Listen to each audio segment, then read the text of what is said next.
I've seen many terrible things during my watch, but none more horrifying than a wasted second-round draft pick.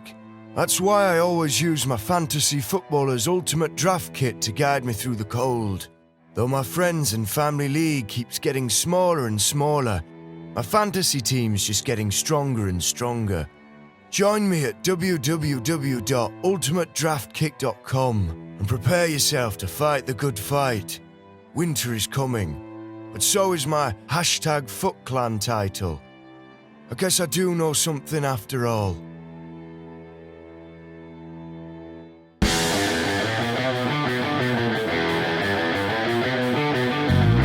Welcome to the Fantasy Footballers Podcast, coming to you from pristineauction.com studios with your hosts, Andy Holloway, Jason Moore, and Mike Wright. Oh, it's draft week. Yes! Yeah! It's very hard to tell the difference between an excited Jason or a cackling Batman villain. Yes! Draft week is here. That sounded like the old school Joker. Right, that's clearly what I was going for then. Or Mike, if he covered his fingers in bugles and pretended to be the Wicked Witch. I believe that was the same sound. I'm not the only one. No, apparently you're not, because I saw a lot of Twitter action around bugles on the ends of your fingers. Yeah. I mean, Would they still be around if you couldn't put them on the end of your fingers? Bugles? Yeah. No. I mean, because they don't taste very good. Like, let's say they were tinier and you couldn't fit your fingers on them. Right. What are these little cones of Dunshire doing here? Get rid of them. Yeah. Welcome into the Fantasy Footballers Podcast for Tuesday, April 23rd. The NFL Draft is a couple of days away. We're excited. We're going to get you ready for your fantasy football drafts. And with that comes some very exciting news. The 2019 Ultimate Draft Kit will have the rookie and dynasty rankings shortly after the NFL Draft. And we have got a super duper promo. Super duper. Thank you, Promo. Mike. Thank you, Mike, pushing through your cold to accentuate the offer. I'm here, but I'm not here, if you know what I mean. Yeah, it means you took some Dayquil. That's what that means. 5 days left to pre-order the 2019 Ultimate Draft Kit before April 28th, and you get it at the lowest possible price. If you do it by that deadline, you get a $10 gift card to shopballers.com. You get first access to those rankings, and you get entered to win the Ultimate Footballers Prize Pack. Oh, there's so much good stuff in there. You can win a spot in the 2019 Listener League. You can win 2 customized jerseys from Fantasy Champs. You can win a VIP tour experience, front row seats to see the Fantasy Footballers live. That's the splash zone. That is we've determined Jason's sweating makes about that this. the splash zone. Congratulations, I mean. It is a gift, I mean. Yeah. Do you remember, Andy? Oh, no. Last year we went on tour, and we had this big opening. I don't remember what city it was, and Jason was like, I'm a land this jump off the stage, and it's going to be awesome. And then he fell. It was He awesome. did. He jumped off the stage, but he didn't remember that distance causes you to. So here's the problem. It was very dark off the stage. Yeah, but and so good where decision. the floor I'ma look was so cool. Where the floor was different than where my brain said the floor was. So, but I still jumped off, and I did not break any legs. Little wobbly. But, yeah, get in there, ultimatedraftkit.com. Very excited about the Ultimate Draft Kit this year. It's going to be great. We have a great show for you today. Today's about name awareness, right? Yes. Right. We're going through the top running back prospects and tight end I thought prospects. this was baby names. Yes, well, No? I think you should name your babies after future NFL stars. So now that one and the same. That's what today is about. But, yeah, we're going to talk about some of the people that are going to be drafted this upcoming weekend. More than any year that I can remember for both running backs and wide receivers, where they go and what capital's put in changes everything. There is no Saquon that's going to be team-proof and just for sure he's going to be great. If Josh Jacobs falls down in the second round, if he gets traded up for in the first, those things are going to matter tremendously. So we want you to be aware of who are the prospects that we like on film before knowing their location. You can root for some people, root against some people, and just be more aware. Absolutely. And then on Thursday, we'll get into some more of the kind of rookie rundown, brief overview before the draft. We'll also make some predictions. Last year we did, I think we did a lunch bet Yes. Which horrible foods did people have to eat last year? I feel like that was the eggplant one. That might have been the that was eggplant that one. was the end. Gross. That was the end of the lunch bets. Yeah. So we might do that again. That might be the new beginning. But we'll predict some of the homes that we think maybe the right fit. What team is going to go after Josh Jacobs or somebody like DK Metcalf? We'll make our predictions at where those guys are going to land, and then we'll all watch the draft together. Now, I'll be honest with you. It's weird being in Arizona right now with the draft because you don't get to listen to anything else. All you hear is it going to be Kyler Murray? Is it not? I heard this morning that the Vegas had Kyler Murray one of the heaviest favorites to go number one that anybody's ever been. But now, that doesn't mean Arizona right. or not. And I've been the most staunch Rosen hater, Kyler loving advocate on this show possible, right? I may or may not have a Kyler Murray jersey. That may or may not have ended up on Instagram. I tried to stop them. I just felt like it was win-win, right? Like if he doesn't go, then you got to. That's just Kyler great Murray, Arizona social media fodder for life. I'll You wear guys my can Max Hall jersey. Make fun of me forever. But if he does, then I've got the jersey ahead of time, right? But here's the thing. I've just starting to soften a little bit about that take. Like I'm just not so sure. It's just so much investment. If you're right on Kyler, it's amazing. Fantasy owners, it's amazing if Kyler lands at a starting job. But if you invest that capital and you don't get something for Josh Rosen and Rosen ends up great, I got to probably define our franchise out here for 20 years. Something like that. Of misery or joy. All right, here's a quick question for today. By the way, follow us on Twitter, @the FF_Ballers, Instagram.com/fantasyfootballers, on YouTube, Apple Podcasts. Also, the community, jointhefoot.com. But here's the quick question. The NFL schedule released right after, I believe, our last episode of the Fantasy Footballers podcast. Were there any takeaways for you from the way the schedule ended up? Sure. I'll jump in here first. Look for San Francisco to get off to a hot start. We talk about when you're looking at these late round quarterbacks, guys who have strong starts early to schedules, the season. yeah. And it's very favorable for a few of the guys I really like. Josh Allen from Buffalo, they have a pretty nice schedule to start, but in particular, San Francisco, they do have the bye week on week 4, so that kind of puts a little bit of a damper on it, that if you feel like you've got something in Jimmy Garoppolo, all of a sudden in week 4, now you're making a decision of, do I hold Garoppolo through the bye week? But it's very soft for not just Garoppolo, but all offensive players for San Francisco for the first 3 weeks. So all you have to do is figure out which one of the running backs you can play in that soft schedule. Right, Yes. super easy. But Kittle. But I think well. you bring up a good point, though. When I look at for redraft leagues, home leagues, and I'm looking at the schedule, a lot of times people go, okay, I want to see who's got a great playoff schedule. It's like, that's so far away. Right. We're probably not going to be right on, the actual year-over-year turnover on defense and who's easy, who's weak, especially by the end of the year. But I'd rather get off to a hot start and draft a guy that's going to help me win games and get in the playoffs that I can then maybe trade at a peak value or something like that. But my one takeaway for the NFL schedule is the Raiders. The Raiders got pretty hosed. I mean, they have – when I look at the schedule, like we already knew what teams players were going to play against. And we just didn't know the order. And if you look at their actual travel and the amount of miles that they are going to have to put in on the season, not just because they're going to some international games, but – they've got to fly to the East Coast and play morning games a lot. That's hard. That's for a why West they Coast already team. flew their scouts out there. Get them miles, bro. They got the scouts Right. out of the operations. They're not allowed to be in Oakland. They pre-mailed them. Yeah, smart, Gruden. All right. It came out, though, that was not Gruden. That was all Mike Mayock. I think the strangest thing in the schedule was the quirk in the Falcons schedule. They don't play outdoors until week 11. They only play 3 of 16 games total outdoors. And this little tidbit, a bit of ammo on the Matt Ryan versus Jameis Winston side, came from Scott Barrett. 26 of Matt Ryan's 37 highest fantasy scoring games have come in a dome. Last year he averaged basically 4 fantasy points per game more in a dome than outside, and they barely play outside all season, only 3 of 16 Yes, games. Yes. It's really nice for any quarterback, but especially for Matt Ryan. Yeah, that's a pretty interesting bit of schedule news. Let's get into got a little bit of TJ Yeldon news. News and notes from around the league, presented by Sleeper.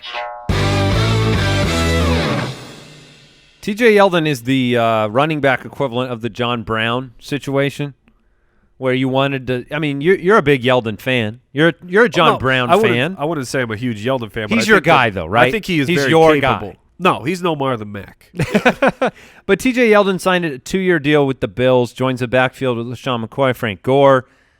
Also, Josh Allen is a running back there. So, on the surface, this signing for TJ Yeldon seems to punt him into fantasy irrelevance. Right. Do you take that long view? Yeah, I mean, if you're in a dynasty league, so I just drafted TJ Yeldon in our startup before knowing where he was going to go, and I'm disappointed, right? Because of all the places you go, it's going to take things to break his way before he has relevance. He is going to clearly be behind LaShawn McCoy. So if they trade LaShawn McCoy, great. Now Yeldon has relevance. If Shady gets injured, because Frank Gore is also there, over the long term, to go to a team that wants to run the ball as much as the Bills, and you've got a 2-year contract and you're behind 2 of the oldest running backs in the league, maybe this works out for Yeldon. But in the short term, Yeah, I mean, I wouldn't be surprised if by midseason he had relevance. Right, but in a redraft, you're not drafting him ever. Do you think that this increases LaShawn McCoy's trade possibilities? Do you really think that they will now actually trade him? No, I don't. Okay. I don't. Seahawks general manager John Schneider said that there is no timetable for Doug Baldwin's return. He's going to miss 6 to 8 weeks after sports hernia surgery. We already knew that he was going to have an additional surgery, and he did. Additional. Yeah. What else do you have? Well, he's been kind of dealing with problems for years now. Like a shoulder, and yeah. ankle, and everything. It's really hard to have, like, if you just knew he was back and he was healthy, Then I'd love that's it. one thing. But it's just been so long, and this team doesn't throw the ball very much. You mix it all together. Is Baldwin a sneaky value, or is he just an avoid category? He's a void for me right now. Yeah, for me as well. I mean, certainly you could be on the wrong side of that. Like, if he drops into the 5th round and you grab him and he's actually healthy, great. You got a value, but you can get values on other guys that you know don't have so many red flags saying chances are he's pretty injured. And I'll just pass along the news. The Kansas City Star reporting Tyreek Hill's 3-year-old son was recently removed from custody of Hill and the boy's mother. We don't know anything else as to whether that will affect or is any sort of news towards an ending to the Tyreek Hill saga. All it did was bring it back to the forefront of everybody's mind that there's an investigation happening, both from the NFL side and from the authority side, into some sort of child abuse-related circumstances. Whether Hill's involved, whether he's not, we really don't know. But there is a cloud of uncertainty over Tyreek Hill's availability for the season, unfortunately, and it's going to be there until we get final word from the league. All right, that is it for today's news and notes here on the show with fantasy football about to start up again. It's time to ask your commish. If you are using the right platform, check out the Sleeper platform. You can move the Dynasty League over there. They're always innovating. Check them out. Hey, rookie. Welcome to the NFL.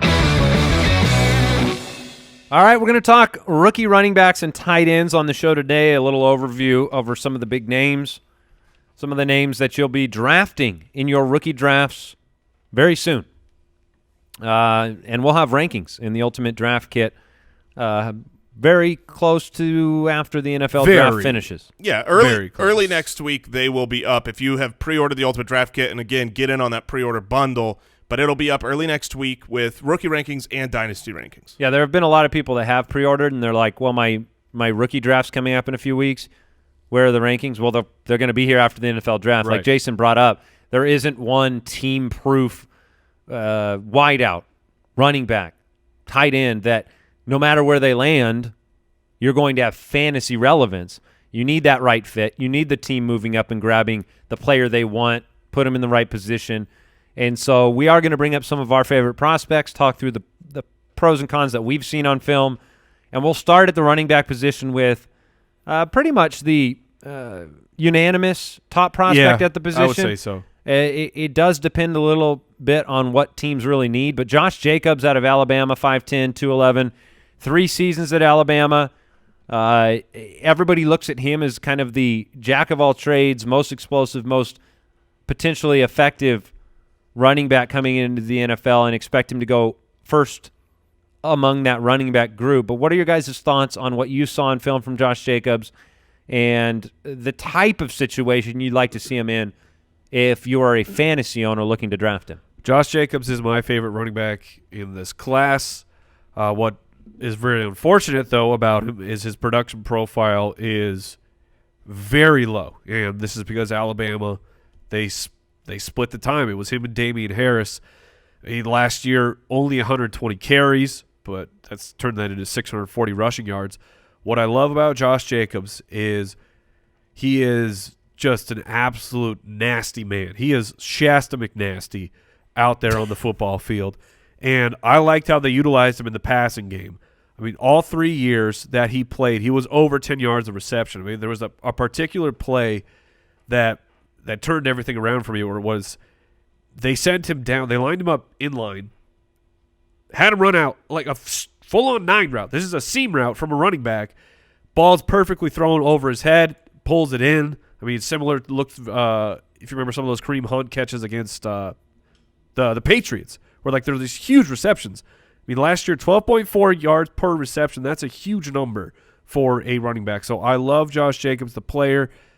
He doesn't fit into the mold of putting up the type of production I like. That's why he's at least he's not a slam dunk for a prospect because of that. Yeah, he actually reminds me of, and you guys know how much I liked Kenyon Drake coming out of college, but he's like exactly Kenyon Drake to me. Same school. With one big difference. Right, same school, same production model, same issues, the fact that he was – kind of the reliever guy that comes in and was really efficient, good on special teams. I like both prospects. The difference is, are you going to be drafted enough to where you're given the ball enough? I still believe that if you gave Kenyon Drake 250-plus touches on a season, you'd have a locked and loaded RB1. Did you mean drafted high enough to get? Right. So okay. with Josh Jacobs, the rumor mill right now around mock drafts is that teams are, even willing to maybe trade up to the teens to get him. I don't know that that's going to happen, but that's what it takes for me to love Josh Jacobs, because when I watch a film, I love it. He's very talented. I like guys who can get to the outside. I like guys who can catch the ball. He can do both of those things.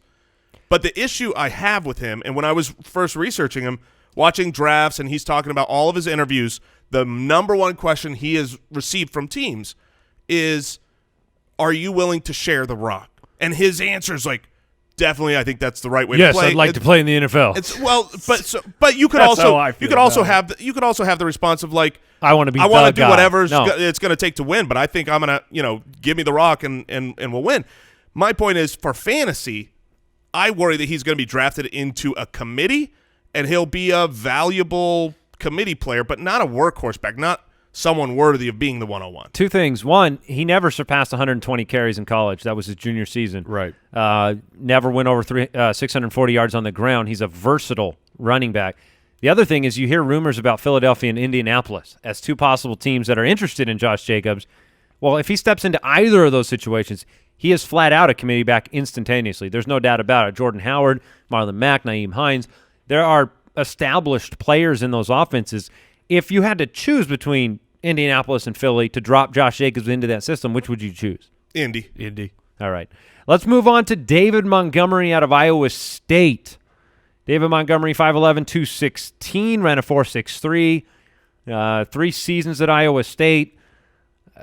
What I like is the college production. I mean, he had a couple of big-time seasons in terms of, 258, 257 attempts in his last 2 seasons. I like his center of balance and that college production. I'm actually I'm okay with David Montgomery. Where do you guys sit? Look, he is the one player people ask me, who's the guy that you find yourself disagreeing with the consensus on the most, and it would be David Montgomery. Because look, what? He's well-rounded. Okay. You hear that, David? Yeah, he's well-rounded. He can do everything okay. But I don't feel like he's special at any of those things. And if he doesn't get the workhorse role in the NFL, I just don't think he's going to succeed. I mean, I go through, and I went back and watched film today because he was one of the earliest players I watched, and a lot of guys that I really respect their process, their film review, they love him. He's their number one guy. So I wanted to go back today and, I tried to put my positivity glasses on and watch him, and his production is great. He's been a very productive guy at Iowa State, but I just didn't see traits to me that said I'm going to be a star in the NFL. And when you're talking about the top, not the guys that are probably going to be 5th, 6th round picks, it's like I feel like he could be a workhorse. I think his center of balance and his that was what impressed me the most. There are some of these players that I think rely on the quickness and the quick feet that I don't think are going to stand up to the NFL linebackers, interior linemen. I like the way he bounced off of players. Mike, what was your take on Montgomery? I'm more along with Jason that I watched him, and he could do it all, but it's just there's nothing that's very inspiring about him. I've thought of it as you were, Jay, you were like, hey, well, he can do everything, but unless he gets a 3-down roll, you're not going to be very happy with it. He's T.J. Yeldon. I mean, Sure. T.J. Yeldon coming out of college, who was a very high draft pick, was a second-round guy, had tons of production, could do everything, but Isn't that how you felt about Chubb last year, though, too? Didn't come out with top speed. Didn't come out with one thing that he looked like he could do. Chubb blew up the combine. I loved Nick Chubb last year, and David Montgomery's All right, we're going to move on to Darrell Henderson in a moment. Before we do that, I want to thank today's sponsor. I want to thank 23andMe. This Mother's Day, celebrate what makes mom special with personalized genetic insights on her health, her traits, and more. I have done this. A 23andMe Health and Ancestry Kit is a perfect gift, and right now they're taking $30 off the Health and Ancestry Kit until May 13th. Mom can learn more about how her DNA influences her facial features or taste or smell or more. There are 125 personalized genetic reports that come in the 23andMe package, and they feature all sorts of information on traits like genetic weight and caffeine consumption and sleep movement. It's actually really, really fascinating to dig into all of the different traits and things that they have on there. I've done that. This Mother's Day, get $30 off 23andMe's Health and Ancestry Kit at 23andme.com/footballers. That's the number 23andme.com/footballers. Again, that's 23andme.com/footballers. And a reminder, that offer ends May 13th. And we'd also like to thank Lisa Mattresses. Lisa knows how important rest is to a better life. Lisa is the foundation to a healthier, happier you. All Lisa products have been thoughtfully designed to go beyond creating just a comfortable bed and transform your bedroom into a sanctuary you want to spend time in. I personally just got the Sapira, the hybrid mattress. It's foam, it's spring, it's not too hard, not too soft. I was laying my daughter to sleep in it, and I fell asleep in like 5 seconds. It was delightful. They also donate 1 out of every 10 mattresses they sell. They're great. Don't miss out. Live healthier, live happier by resting deeper. If you order today, you get 15% off your purchase for a limited time at lisa.com/footballers and use the promo code footballers. That's Lisa, LEESA.com/footballers, promo code footballers. And keep in mind, you also get a 100-night risk-free trial plus free shipping and returns. Check it out. All right, Darrell Henderson out of Memphis, 5'9", 200 pounds. I guess at the combine he weighed in a little heavier, right? Yeah, 208. 208, 449. Incredible burst. Incredible college production, but playing at Memphis, 214 carries. Is 1,909 yards. He is a beast. And 22 touchdowns. It's back-to-back seasons averaging 9 a carry out of Memphis. Sometimes you look at a player like Josh Jacobs and you look at the limited amount of work that they get to play in an SEC school where they get to play against the best, coached by the best, great offensive line. Then you look at, we had, Rashad Penny last year out of San Diego State, who had absolutely insane collegiate production, didn't know how that would translate. I'm super curious about what you guys think about Henderson because for me, what I saw on film, if Henderson went to a far better destination, than a Josh Jacobs, I would be in the Henderson camp pretty heavily. I think he's a very talented player. I think he fits today's NFL. Yeah, I'll let Mike talk the most about him because I know he has been a very big fan of Darrell Henderson. I liked what I saw. I think he is a faster breakaway version of Devonta Freeman. I think it might take him a year to put on some weight and be really prepared, but I like most of his moves, his ability, his production, and when I watch him, he was one of the more talented guys. Reminded me more of Devonta Freeman quite a bit. But you're the guy who's been talking up. Yeah, I mean, you hit on really all the points that I love about him. He absolutely blows up my production model. Lots and lots of green across the board, especially in the pass catching area, which that's what I want to see. Now he had the benefit of playing behind a very, very good offensive line. that certainly helped him, but he is so electric, and I hate to actually use that overused word for Darrell Henderson because he deserves so much better.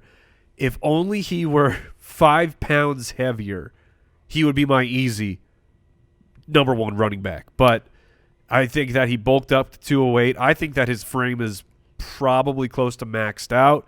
And it's not that he can't succeed. Like, there's outlier running backs who weigh 205 and they succeed. It's just not. They're outliers. Yeah, they're outliers. It's not as common as the guys who are at the 215 area. You guys know who it sounds like you're talking about right now. Who's that?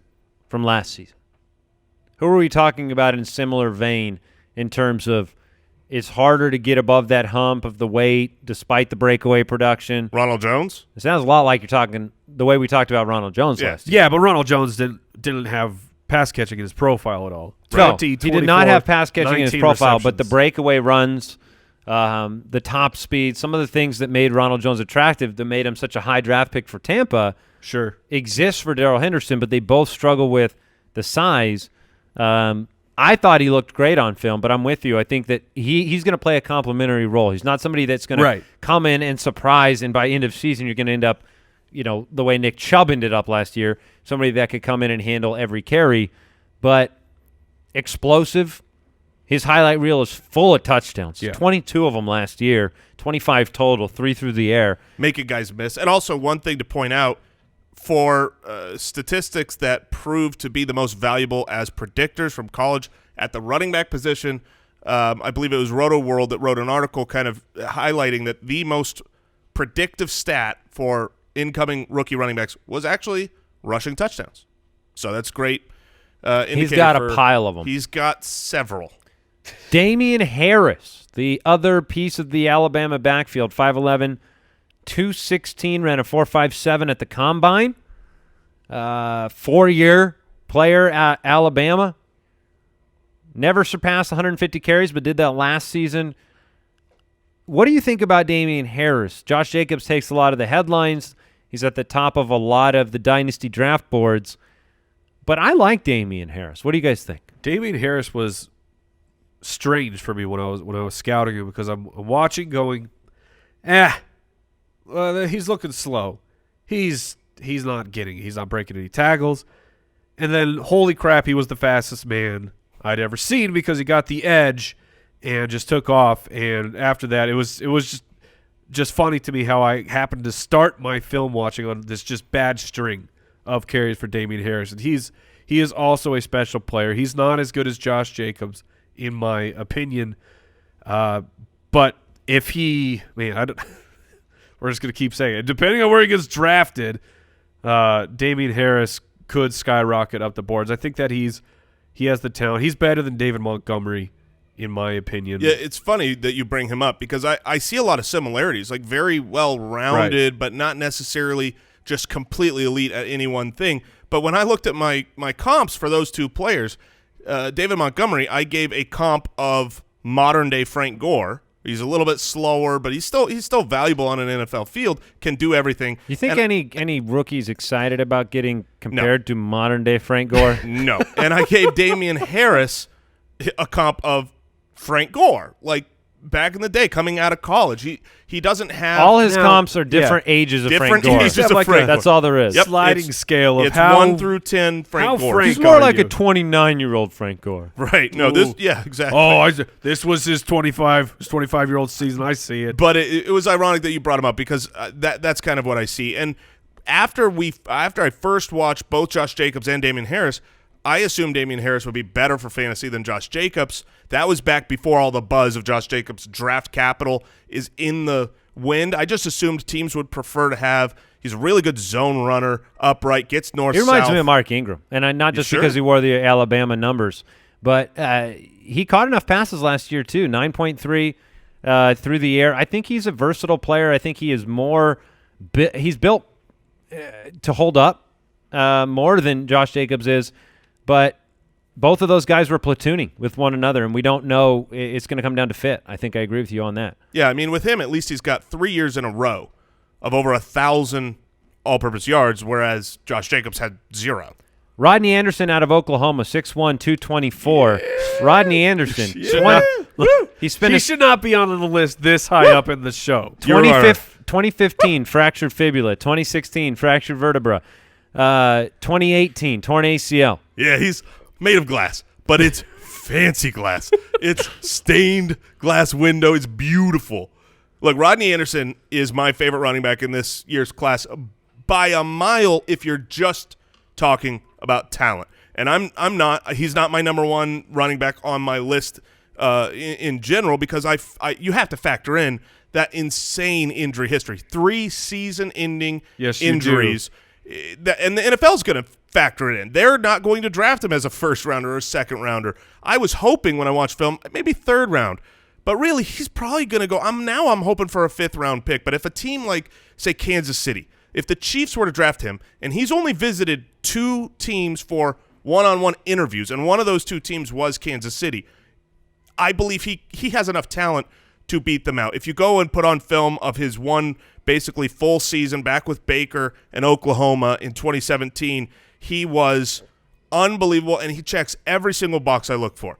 He's stronger than the defender. He's faster than the defender. He can catch better than most any running back in this draft class, not named or at least nicknamed Boobie, Boobie. So there was nothing I didn't like about him. It's just an injury history, and if a team takes a shot on him, then I believe he can win. It's just a little injury history.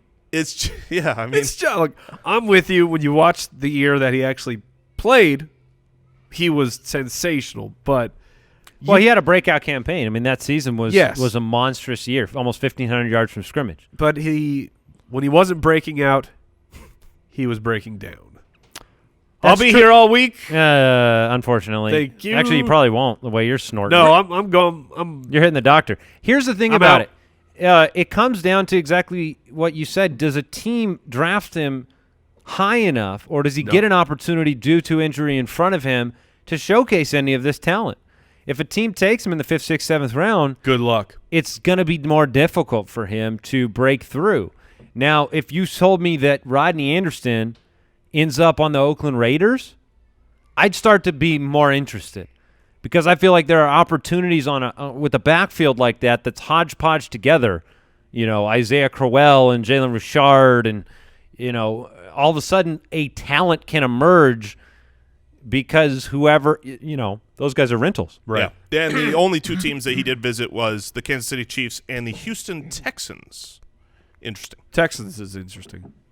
He's a big boy, 6'1", at the running back position as well. Runs very upright. Trayveon Williams, Texas A&M. Miles Sanders. We'll talk about those 2 guys to round out the running backs today. What are your thoughts, Trayveon? So, Trayveon Williams is an absolute production monster. That's part of why I love him. In the reception game, over 10 yards a catch, 27 receptions this past year. 271 carries, was running for 6.5 a carry, but he is a little bit small. But I like to see that his usage. I mean, it's if you're already proving it that you can carry the ball 270 times, catch the ball over 20 times. I think that helps teams to take the chance on Trayveon Williams. To me, he'll be taken on the second day. You believe of in the his draft. pass catching ability? Yes, I do. enough that he could come in and be a secondary type of guy on a good system. Yes, I do. Because that's what it comes down to for me with what he brings to the table at 5'9", 206. If you believe in the pass catching production at Texas A&M, I think he could be complimentary. Yeah, I agree. And my first note on him watching was can catch. I think I watch enough. If you look at just the metrics, you go, well, he's got, he's in the low 20s for receptions, but it's not always a matter of that. It's like watch the film and see how fluid are they at catching, and I think he's absolutely fine at that. And he was huge in the offense. But he's going to be an RBBC. He's going to be a committee back. Yeah, probably. But I'm saying like that, his usage and size, that reminded me more of Christian McCaffrey, who when he was at Stanford, he's an outlier where his size wasn't where you want it to be, but you saw full utilization and you saw an offense on his back. So that's why I at least have confidence in Trayveon. Miles Sanders out of Penn State had the luxury of coming after Saquon. When you watch the film, call that a luxury. No, not at all. That would suck. When you watch the film, obviously a big season last season, just over 1,400 yards from scrimmage. Not a lot of passing production his first couple of years, but last year had an opportunity, but it's really not that much production. Fast feet, I'm not sure how this guy translates. I've seen him as high as number 2 in dynasty rankings at the running back position, so I think opinions are all over the map with Miles Sanders. They are. Yeah, they're even all over the map when it comes to individuals like myself, because when I first watched Miles Sanders, first 2 games I watched, I wrote, watch 2 games, haven't seen anything from Sanders. Just a guy. He's got 4.49 speed, doesn't show up on film. Today I went back, I watched more film to make sure, because I've seen some people that I like, similar to what I did with David Montgomery, and I saw things that I liked a little bit more. And you could certainly create the narrative for him. He was a 5-star recruit coming out of high school, so he's super highly recruited. Comes and has to be behind Saquon Barkley. You couldn't beat him out. No way you're beating out Saquon Barkley. That's a and negative. then once he gets the shot, has 1,200 yards, 9 touchdowns. So, yeah, I think it's going to depend where he goes, but he's okay. Like, I told you we were going to say that a lot. I know. It's annoying because I don't feel like – it always – every year it does. But this is a group. Like, I'll say this. Before the show, I said, yeah, here's this year's running backs. I don't like them. Like, I don't like the running backs. However, it's kind of not true because this is a deeper year. I feel like there's just not the differentiation that you've seen in years past. Yeah, the top-end talent doesn't seem to be here, but there are like 15 guys where if whoever goes to the right spot, they're going to produce for fantasy. Well, I think that it's just strange to have a guy like Josh Jacobs at the top of the list that doesn't have the college production, that doesn't have the production in the running game, and still have him be separated from this other group, both in the minds of NFL GMs and fantasy owners. When you have other players that, have massive production between the tackles, and all of a sudden one of them slides into one of those starting jobs on another team, and I feel like they could run away with kind of the rookie of the year at the running back position, where Jacobs seems stuck to be maybe a heavily used but part of a platoon. Devin Singletary. Here's where we get interesting. Devin Singletary, a lot of people like him. I wasn't one of those people. To me, I think you described, what was it, Henderson earlier, about being okay? Like Singletary, to me, there wasn't something. Montgomery, how dare you? Oh, sorry. Careful. It was Montgomery. Yeah. Careful with Darrell. Not Henderson. No, I like him too. But a 4.66 40 was depressing for me from Devin Singletary, because the one thing that you saw in college was massive amount of production, obviously. A touchdown monster, but I don't know if 4.66 is going to get it done in the NFL. It's not. It's funny, too, because 66 touchdowns? I know. The problem is that's a lot of touchdowns. That speed at just over 200 pounds. When you're just over 200 pounds, you better be agile or you better be fast.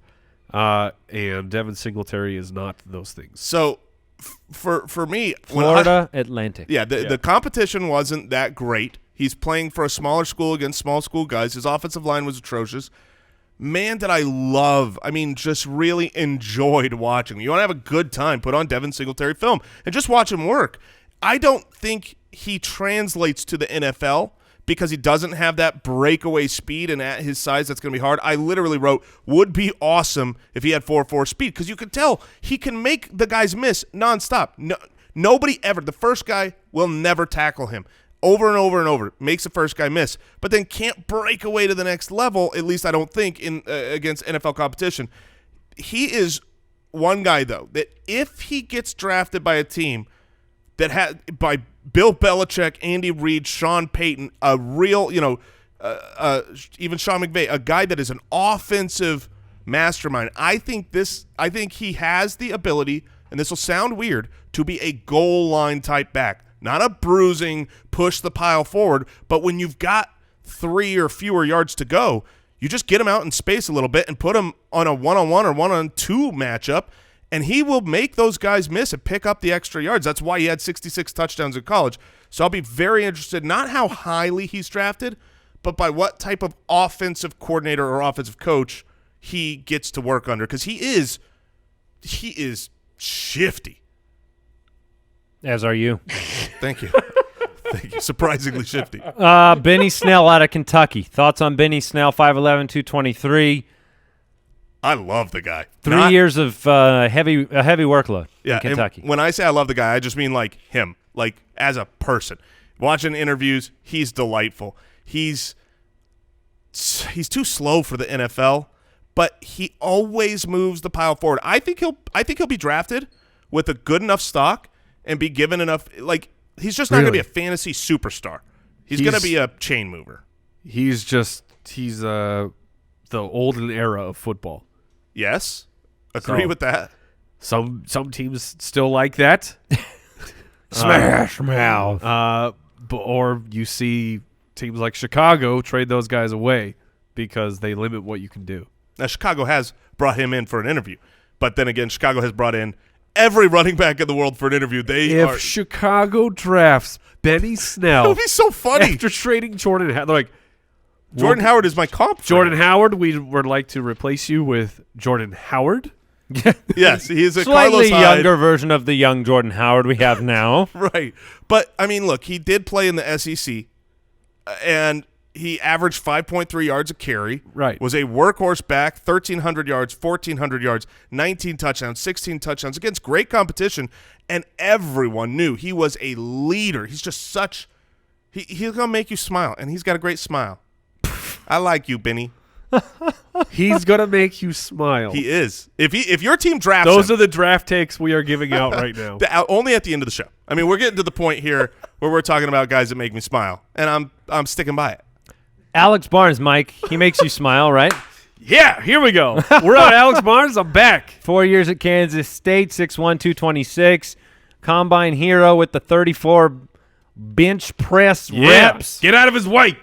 4.59 in the 40, despite being 226 pounds. Pounds. Thank I you. like that a lot. Over 1,500 yards from scrimmage. And yada, yada, yada. Does he go high enough to make you happy? I don't know. Mike likes Alex Barnes, in case you didn't know. Alex Barnes was one of those guys where back a few months ago, he wasn't really being talked about. He was very, very green once I plugged his numbers into the production profile. You want to break that down a little bit? I'm not sure everybody knows what you're talking about. I mean, generally speaking, the production profile is just guys who their attempts, their yardage, their receptions on a season, and then just averaging them out against guys who have already been successful. This is a rookie profile that you've looked at for years. Yeah, that you built out. Guys that have had success in the NFL. This is kind of that baseline that they hit when they were in college. This is them against their peers. So that's what I'm talking about, where they had a ton of production. Because there are guys who can put up huge numbers, but then when you actually look into their market share compared to what their offense did as a whole, you're like, oh, that guy didn't actually do very much at all. But Alex Barnes was a huge part of the offense. And then like I said, I found him when he popped green in the model. And then watching him, I actually think he's a really, really good running back. Like he has a very interesting technique where he reminds me a little bit more of Le'Veon Bell, where he's very upright, very patient, waiting for things to happen, and then he came and was just a hulk of a man who blew up the combine.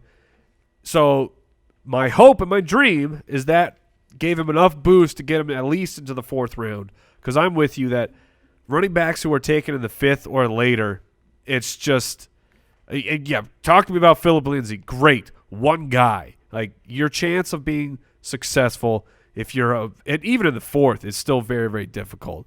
So day 2, this is what I need everybody to do. Day 2, cross those fingers for Alex Barnes. Hope we hear Alex Barnes' name. Yeah, I liked Alex Barnes a lot as well. Yeah, but he reminded me a lot of, and this will sound bad now, but Zach Zinner. 48-year-old Frank Gore. 48-year-old Frank Gore. Reminds me a lot of the future Frank Gore. Zach Zinner dominated in college. I really liked this film coming out, but you just didn't know if you'd have enough draft capital. Did you say Zach Zinner? Because he's the player profiler comp for. Is he really? For Alex Barnes. That's a good comp because that is but here's exactly the thing. who he reminds me of. Alex Barnes was at Kansas State. Right. So better competition. Yes. And that's so the difference. That's the hope Zach why Zenner he goes on day 2. I liked him. I liked him enough. Yeah, but you're right. I like him a lot. Got to go high enough. All right, one last running back. It's not the air raid by Cliff Kingsbury. It's the air boobie. Air boobie. I don't think that's what it is. You got to put a flourish James on Williams out of Washington State, 6 foot, 205. Other than wanting this nickname to kind of permeate our show for years to come, what do you think of Air Boobie? Number one, I didn't even know his nickname was Air Boobie when I first was looking. You like him a little bit more? Yeah. Oh, of course. He got a bump. I moved him, adjusted my the boobie bump. My fantasy ranks accordingly. Of course, the old boobie bump. But here's the numbers that you need to know about. In the past 3 years, 48 receptions, which is 71 receptions, 83 receptions. That's a wide receiver. No, it's not. Actually, it's Air Boobie. That's more than a wide receiver. Yeah, it is more than a wide. I mean, honestly, if you look at some of the top wide receivers, they didn't get that. They didn't get those numbers. Coming in at 205 pounds. He's a small dude. Kapow. I really like him too. It's an easy comp to say that he's James White, but it's the right comp. If you watch him, he's very similar to James White in what his abilities are, how he could translate, how he could succeed. So you want him to go to a team that utilizes pass-catching running backs, and if they do, then that'll be great. If the Patriots, did he get an interview with Chicago? Oh, great! Well, of course, is he a running back? Then yes. Here's the problem. They're using their first 4 picks on running backs. The problem with searching for his thing is I can't search for Air Boobie. Is James Williams? Yes, you have to remember his real name. Well, you can search for that, but I wouldn't. So he met with the Jets and the Bills. Let me see if he met with the Bears. Oh, the Bills. All right, great. He actually did not meet with the Bills. They want a non-pass catching back to replace Jordan Howard. All right, we're going to jump into some tight end names you need to be aware of. It's not a lot. 2 of them come from the same school. Noah Fant, Combine hero, and T.J. Hawkinson, both 6'5". Hawkinson a little heavier at 250. He played 2 seasons at Iowa. Fant played 3, basically 2. These guys played side by side. Who do you like more and why? Hawkinson, for me, by a mile. Most believe Fant will be drafted ahead of Hawkinson. No, I don't think so. I've seen Hawkinson being mock drafted commonly to the Jaguars at number 7 overall. Both will go in the first round. Yeah, both could very well go in the first round. Here's the difference between them. Jason. I'm not sure that Fant will, but maybe. Yeah. Hawkinson will definitely go in the – oh, both will? Oh, okay. Break. Dun, dun, dun, dun, dun. So both of these guys are clearly going to go in the first round of the NFL draft. The reason I like Hawkinson more is he's a great all-around talent. He can block much better than Noah Fant can, and he's a gamer. Like, you watch, and he's just so jacked up for these games. You're right. The majority of mock drafts have Hawkinson ahead. He's such a – still riding the combine. Right. Well, Fant was the combine hero. I mean, he was 99th percentile across the board, and that's what's so weird to me, and that's why Fant is maybe even – I don't know that he's my number 2 for sure. He's probably my number 2, but I watched an 8 He scored a lot. Highlight. He scored a lot. Did you just say you're not sure if he's your number 2? Yes, that's true. But wow, moving on. Hate is going to hate. No. I don't hate Fant. My point is this. This is what I'm trying to get to. I have watched a lot of his games because I watched for both Hawkinson and him. and I watched a lot of highlights because it's so much easier watching tight end highlights because they're not utilized enough to where you can watch the games as quickly. I watched an 8-minute highlight. 8 minutes. Every highlight is like 10 seconds, right? 8 minutes of his highlights. Of Noah Fant. He did not break one tackle. This is a 99th percentile athlete. He did not break one. It doesn't matter if it's a cornerback or a linebacker. It's just like, now a lot of times he's burst by the guy, and he's got so much space of separation. You could just launch him for a 30, 40-yard touchdown. Great. He'll do that. He'll translate, kind of like Evan Ingram. But I just couldn't believe that he never, ever, ever broke tackles. Whereas you watch Hawkinson. Hawkinson's, hurdling guys, throwing guys, riding guys. Fant didn't want to get hurt. That's what it seemed like, man. All right, and then we want to talk about Jace Sternberger, not to be confused with famous actress Mary Sternbergen from Back to the Future 3. Or the owner of the Yankees. Right, Steinbrenner. Oh, yeah. Don't confuse him with either of those. Jace Steinbrenner. But if you do, please confuse him with Steinbrenner for his sake. Texas A&M 6'4", 250, 10 touchdowns last season. Here's what you need to know about Jace Sternberger. Yeah. Played tight end for Texas A&M, led his team in receptions and yards and touchdowns. Triple crown. At the tight end position. That's why you need to pay attention to Sternberger. Here's what's crazy is he had to transfer there. He was at other schools. He was not a highly recruited high school player, and then he went to other schools, didn't utilize the tight end, switched finally and got to Texas, and then had the 1 year where he really did quickly dominate. And I think that's because in high school he was an accomplished award-winning ballroom dancer. That's true. Thank you, Dane. As is Mary Sternberger. Yes. No. Thank you. I hate her so much, by the way. I'm sorry, but I can't stand her. I don't know who that is. Oh, you do. You do. It's What? Emmett Brown's love interest from Back to the Future I hate 3. her. She's terrible, and she's in everything. She's all right in Elf. Isn't she married to Ted Danson? She's great now. Look, effort that. Is she married to Ted Danson? Wait, Ted Why am Danson? I asking you to I don't effort know. that? Why do I even care? But here's the thing that's strange about tight ends. Go look at the college production of George Kittle versus his combine performance. It's an atrocious underutilization of that talent. Just speaking to what you said about Sternberger, like, came on late. Like, tight ends can do that. All of a sudden, you're in a system that's complementary. Wow, you're a pass catcher. Wow, you're a talent. Yeah. So, And just throwing the name Irv Smith out from Alabama, he's another highly rated tight end. I think you're right. I think Ted Danson is married to yes, Chad. Ted. Oh, that's exactly what she sounds like. Pristine deal of the day. Okay, this is one of the most ridiculous deals that I've seen. Yesterday on pristineauction.com, this Is it Pristine auction.com, One of my What? tissues. Tyler Boyd signed Bengals football. All authentic autographs at pristineauction.com. Partners of the show for many years, good friends of the show. $28.12.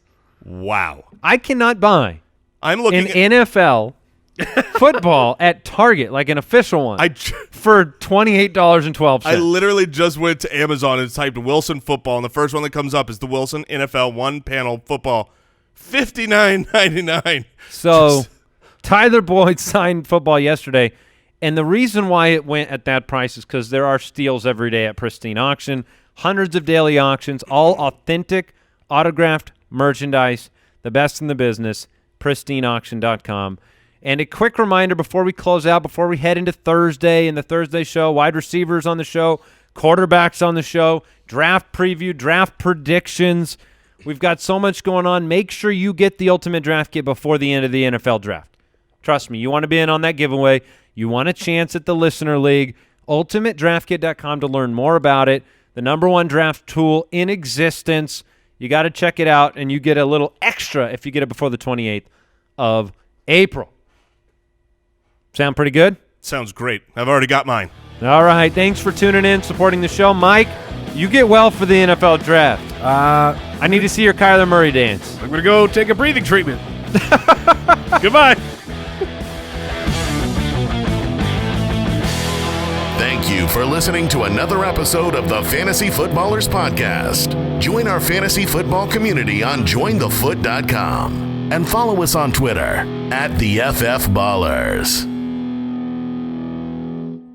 And Foot Clan, do not forget about Lisa mattresses as well. I recommend their most advanced luxury hybrid, the Sapira mattress. It is awesome. Don't miss out. Live healthier, live happier by resting deeper.